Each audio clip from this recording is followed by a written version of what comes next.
Hello and welcome back to this channel. My name's Emily and I love to talk about books and reading, and it has been so long since we've chatted. I have been moving and life has been chaotic, and now I have COVID, so I have uninterrupted time to just sit, read, get distracted by my phone and TikTok, talk about books to you all, plan videos. I'm trying to really look on the bright side of being sick and decided that I would do this video, which is going to be the mid-year tag, mid-year freakout tag, mid-year book freakout tag that Marissa tagged me in. I will link her channel in my description. So without further ado, let's get started. I've read 30 books so far this year. It's the 4th of July, and the best book that I've read this year is This Is How You Lose the Time War by Max Gladstone and Amal El-Mohtar. This book was literally the most romantic thing I've ever read in my life. This book follows two agents on opposite sides of a war, but the war isn't a regular war, it's a time war. So these two agents called Red and Blue follow each other around through strands of time, trying to make small changes to the world and the universe that will result in the future that each of their respective sides wants. It was very vague magical system, very short, like you don't get the full, like this is exactly why this is happening, but in my opinion, you don't really need it. This book is magical and beautiful all on its own. The thing that I found really unique with this book is that the world building happens as you go versus a lot of other fantasy books where the world is built up front, and that can often feel very dense and overly descriptive. This book just puts you right in and you find out as you go what's happening. So at times it can be a little confusing, but I personally loved it. The writing style is gorgeous, stunning, beautiful. The words used in this book are just lovely, and the way that the authors crafted the words was so admirable. I found myself having to look up words very frequently and learned a lot of new words from this book, which I really enjoy while I read. I think this would be a great book to read on Kindle if you also like to look up words, because that's a lot easier than having to Google. But this book was gorgeous and I'm obsessed with how romantic everything was. They basically were writing letters to each other as they move about the world, and they would write them like in the bark of a tree, and then the other agent would find it years and years and years down the line. And it was just whimsical and perfect, and the best book that I've read all year. My choice for the best sequel of the year is going to have to be Hellbent by Leigh Bardugo. I waited a while to read this after reading Ninth House because I am a sucker for paperbacks, and I wanted to wait until it was in paperback. And I was kicking myself for how long I waited to read this book because it was amazing. Just as good as Ninth House. Sometimes a sequel can be disappointing. This one truly was not. This follows Alex and Dawes as they retrieve Darlington's soul from hell and encounter many demonic forces along the way. Everything about the book, perfect. 6 out of 5 stars. The characters, the plot, the pacing of this book, the subject matter, the writing, the vibes overall, the dark academia vibes of it all were immaculate. These books, both Ninth House and Hellbent, truly felt like comfort reads to me, and I have been really thinking about going back and rereading these books just because I haven't been able to find something that made me feel like these books made me feel. If you've read anything that made you feel like these, please give me your recommendations. Or if you've read anything else by Leigh Bardugo that you loved, please let me know, because this is my only Leigh Bardugo books that I've read and I loved them. My sister recommended them to me. I actually got a tattoo this year of the cover of Ninth House. I'm a big fan. My favorite new release of the year was The Age of Magical Thinking by Amanda Montell, who also wrote Cultish and Wordslut. The Age of Magical Overthinking is always going to have a very special place in my heart because it was the first ever arc that I read. I emailed the publisher, I applied for it on NetGalley, and I got it, and I was shocked. So I got to read it and I loved it so much. Amanda Montell has such a distinct style of writing and a really distinct tone that I really like, because she's very analytical and well-researched, but also writes in a very forgiving and comforting manner. The Age of Magical Overthinking drew inspiration from Joan Didion's book, My Year of Magical Thinking, I believe, and it talked about cognitive biases that we all have, such as the halo effect and sunk cost fallacy, and how these biases came to be and how they shape the way that we think and move about the world. It's a book to read if you need to be easy on yourself about your overthinking, because it's natural and it's very reinforced that those things are natural and they came to be for a certain reason. And I think understanding the logic behind why our brains do certain things is very freeing for an anxious girly. Like, understanding where anxiety comes from and what purpose it serves, it allows you to stop beating yourself up for feeling a certain way, knowing that it has a purpose, and then in turn allows you to free yourself from that cycle that you might be stuck in. It was a very educational book. It was imaginative, it was whimsical, and Amanda Montell's tone and the style of writing really contributed to the book being all of these things. The biggest disappointment of the year, I'm so sorry, The Night Circus by Erin Morgenstern. This is a book that takes place in a traveling circus that only appears at night and pops up randomly in different locations with no explanation. This book is very all vibes, no plot. It's like magical, whimsical, all of the things that I should love in a book, but I just couldn't get into it. There was not enough plot for me. I didn't know where it was going. It said on the back that it was riveting, and I never really got to that place. Like, the game should have been high stakes that these two people are playing, because there's a duel where only one person can survive, which is not a spoiler, it says it on the back. That makes it seem like it should be exciting and high stakes and very, you're on the edge of your seat, but I didn't feel like I was. It didn't feel like the stakes were high at all, even though they were. And it was just odd. Something that contributed to this was the fact that I read this while I was in bed with the flu. When you're sick and bored, like, you really need something that keeps you on the edge of your seat and is exciting, and this wasn't it. Perhaps had I been reading this on a beach somewhere, I might have loved it. But at the same time, like, I don't want to just give it a cop-out like that, because I just felt like the first 300 pages were so boring in a way that the ending could not rectify. This book was kind of the blueprint for the Caravel series, which I have read, and I prefer the Caravel series. I didn't 5-star any of them, but I prefer them to this book because they just were so much more exciting and engaging. Sorry. Another disappointment, I'm gonna go for 2, is Neverwhere by Neil Gaiman, because Coraline and the Graveyard Book by Neil Gaiman, and then also this nonfiction audiobook, very short, that I read by him called Art Matters. Those were all so good, and I was like, maybe I've found a new author that, like, I'm just gonna love all of his stuff. This book, similar to The Night Circus, just did not have enough plot for me. I did not care about the characters. I had no idea where the story was going. I found myself not caring whether these characters lived or died. The things that redeemed this book for me were the sense of humor. It was very funny in a very particular way that only British people, the very British sense of humor, like The Hitchhiker's Guide to the Galaxy. And I'm really glad that I read that first before this, because I feel like I really understood and appreciated the sense of humor in this. And then Neil Gaiman is, of course, a great writer, and so the writing was beautiful, but the other elements of the book just weren't it for me. I didn't even say what this is about. This book is about Richard Mayhew, who helps out someone in need of help and then falls into the other side of London. So he goes to, like, the underneath of London, this other version of London that is just all dark shadows, rats, monsters, and interesting people. And it should have been good. Like, it sounds good and exciting.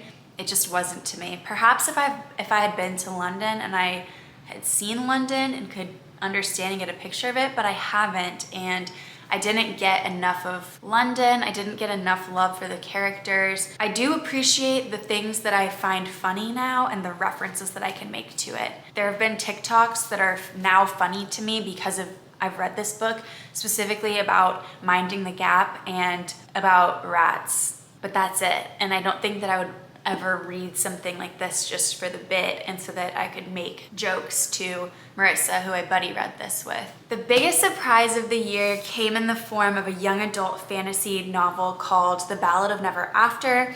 This is the second book in the Once Upon a Broken Heart trilogy. I was not expecting to love this book as much as I did. The first one was really great, but this one for me was like almost a 5-star. It just truly had me giggling and kicking my feet. The love story just kind of got me and I found myself really, really, really loving the world and the way that it was described and the places that these people traveled in this book. The Once Upon a Broken Heart series follows Evangeline Fox, who falls in cahoots with a fate. She makes a deal with a fate and she has to perform these tasks for him. Wow, that made the book sound like not great. It's just very whimsical. Like the cover explains how the book feels. You know, it's perfect. And this is a spin-off of the Caraval series. And I would definitely recommend both of those series because they're just so fun. The writing style is extremely descriptive, using lots of like colors, and like you get all these descriptions of the dresses that these princesses wear. If you want to feel like you have been picked up and placed into a silly and non-serious fairy tale, these books are for you. I feel like these would be great books to like get you out of a book slump, or great beach reads if you're looking for something that is not necessarily a romance, because this is a fantasy romance, but not like an epic fantasy. My favorite new author of the year is new to me, but she's been writing books for a while, and it is Mona Awad, who wrote Bunny and Rouge.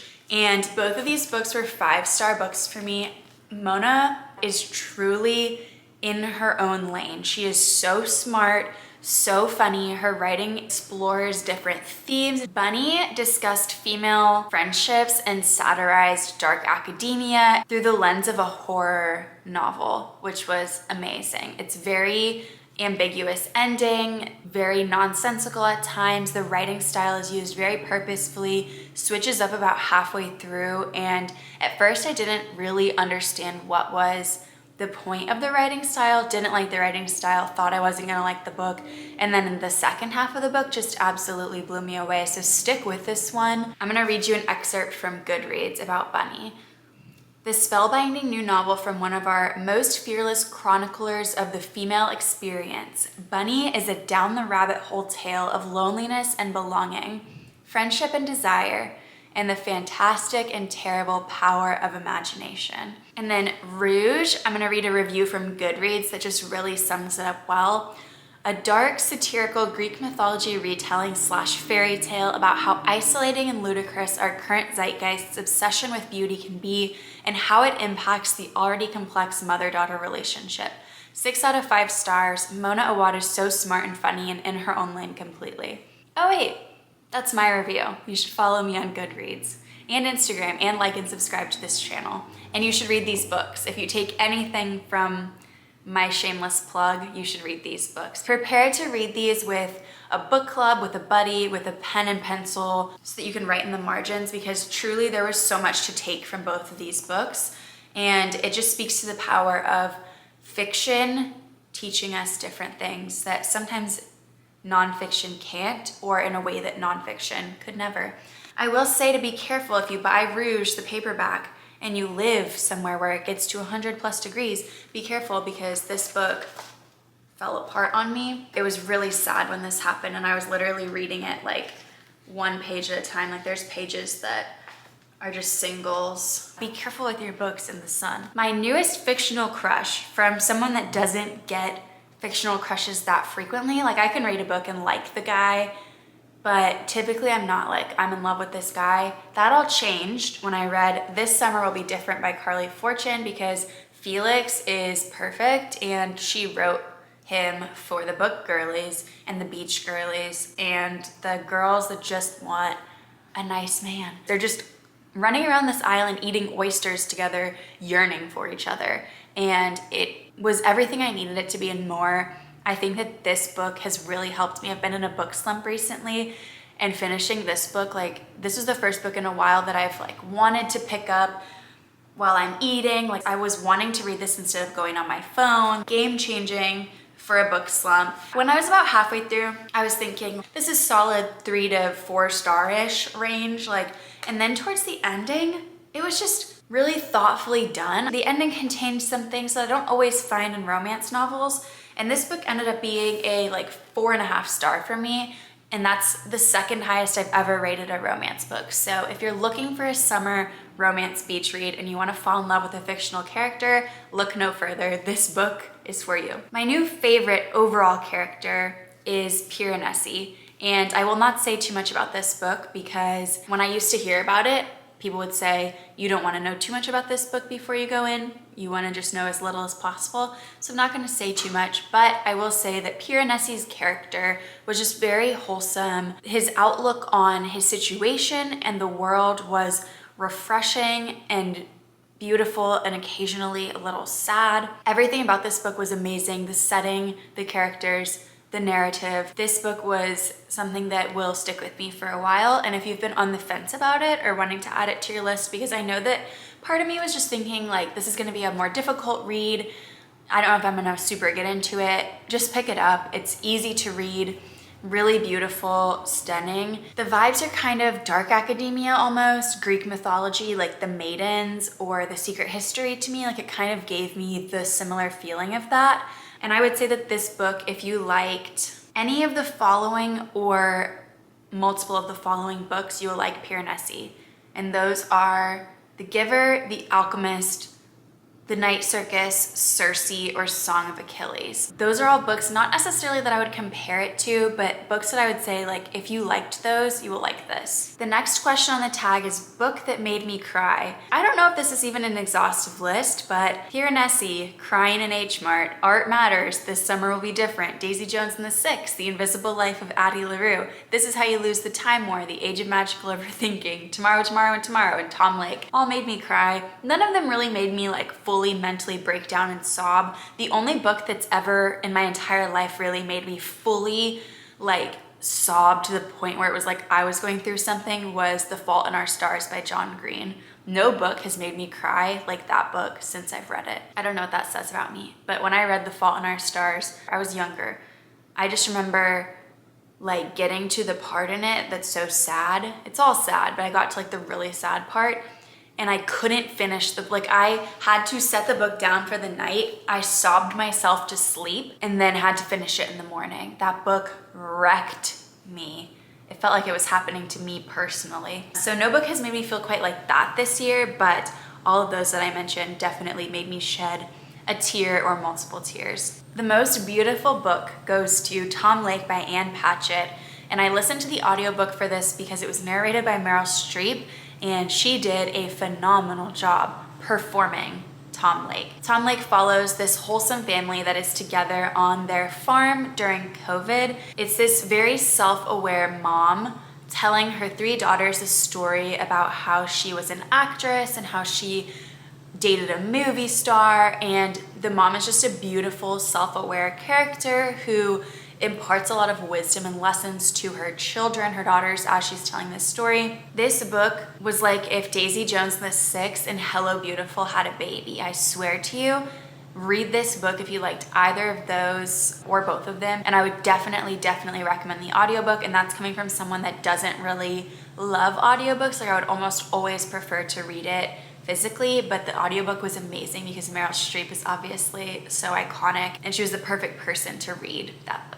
So Tom Lake by Ann Patchett, beautiful, gorgeous, stunning. Now, books that I need to read before the end of the year is the last question. And this one was hard for me because I've not been super excited about upcoming reads. Like it's been hard for me to choose what I want to read. I'm not like burning on fire, excited to read certain things in particular, which I feel like I used to be more. And maybe I've just read most of the books that I was excited to read. Maybe I need to like be watching some more booktube and making my list and like getting excited about them. I don't know, because I don't like it. But I do really want to read The Ocean at the End of the Lane by Neil Gaiman. I want to read another one of his adult novels because Neverwhere was just so disappointing to me, and I feel like I want to give redemption, and because I've heard it's kind of like a continuation of Coraline almost, and there's a movie coming out. Maybe the movie is what was the continuation of Coraline, but regardless, I'm thinking it's a little more up my alley, and I do want to see the movie, and so I want to read the book first. So that is pretty high on my list. And then also is The Stranger by